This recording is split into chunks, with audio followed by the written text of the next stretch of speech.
السلام علیکم، میں ہوں بلال اور آپ دیکھ رہے ہیں take every thing YouTube channel. تو آج میں جو ویڈیو آپ کے لیے لے کر آیا ہوں وہ یہ ہے کہ آپ کورل ڈرا میں کسی بھی امیج کو اس کے بیک گراؤنڈ کے ساتھ مرج کیسے کر سکتے ہیں۔ تو اس سے پہلے کہ ویڈیو شروع کریں، اگر آپ نے ہمارا چینل سبسکرائب نہیں کیا تو جلدی سبسکرائب کر لیں اور ساتھ ہی بیل آئیکن کو دبا دیں تاکہ ہماری آنے والی ہر نئی ویڈیو آپ تک پہنچ جائے۔ تو چلیے چلتے ہیں کمپیوٹر کی اسکرین پر۔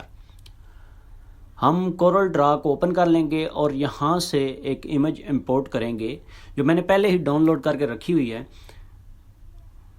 تو میں یہاں سے سلیکٹ کر کے اسے امپورٹ کر لوں گا۔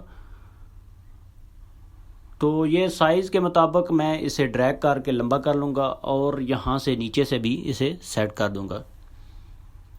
پھر میں جاؤں گا فائل میں اور فائل میں سے ایک اور امیج PNG جو ہے وہ امپورٹ کروں گا جو میں نے پہلے ہی ڈاؤن لوڈ کر کے رکھی ہوئی ہے، ایک چھوٹی سی کیوٹ سی بچی کی تصویر۔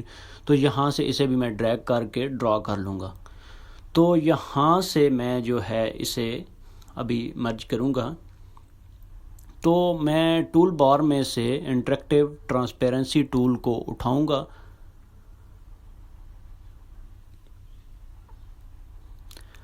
اور امیج پر کلک کر کے یہاں سے میں لیفٹ کلک کر کے اسے ڈریگ کروں گا۔ یہ جو ٹول ہے تو یہ جتنی آپ نے کرنی ہے مرج کرنی ہے اس کے مطابق آپ اوپر نیچے کر سکتے ہیں مرج کر کے۔ تو یہ طریقہ ہے امیج کو بیک گراؤنڈ کے ساتھ مرج کرنے کا۔ تو اگر آپ کو ویڈیو پسند آئی ہو تو لائک ضرور کیجیے گا اور چینل کو سبسکرائب کرنا مت بھولیے گا۔ اگلی ویڈیو تک کے لیے اللہ حافظ۔